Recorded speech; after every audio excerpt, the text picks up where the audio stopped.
Hi there, this is Coreen from Capn America Projects, and today I'm going to show you a fun and easy way of making a beautiful quilt to enjoy.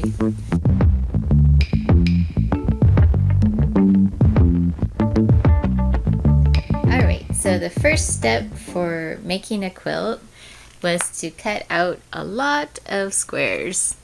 And so I just used a 5" by 5" tile and cut out squares of the fabric that I had on hand. And I understand that you can go to a fabric store and buy quilting squares, so you don't have to do that, but I was just too cheap. I just used what I had.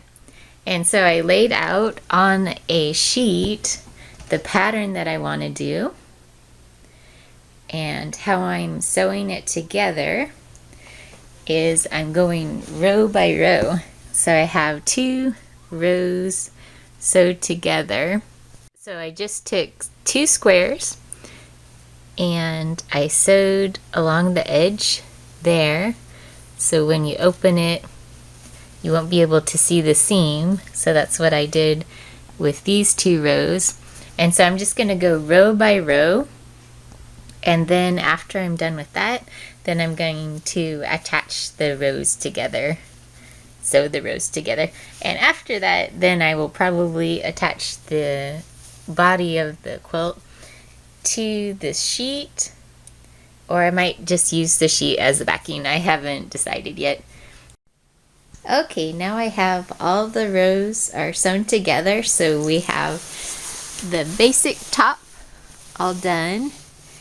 And then I'm going to use the sheet as the backing, and it wasn't long enough all the way around, so I ended up just cutting it and sewing it together so that it can be long enough, because what I'm going to do is I'm gonna fold it over and sew it to the top, so then it'll have a nice border all the way around it. Okay, so the next step will be to get some batting to put in between these layers. And then I'm going to make a simple design on the off-white squares. I think I'm just going to have lines going one way on the off-white squares and then going the opposite way for the adjacent square. So I went and got some batting, and I just got a thin version of batting because I don't know how much my sewing machine can take, and it was only about $5 at Walmart. So I just laid it flat and then laid the quilt top on top of it. And so what I'm gonna do is I'm just gonna cut around the edges, and then I'll have the right size of filling to go ahead and start sewing my quilt with. I put the tension on 3 because the thicker that you go, the greater the tension, supposedly.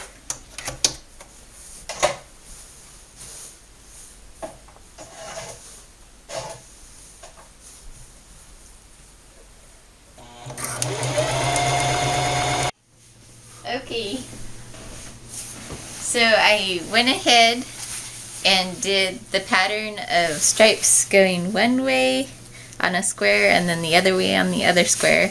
And I did that all the way around the blanket.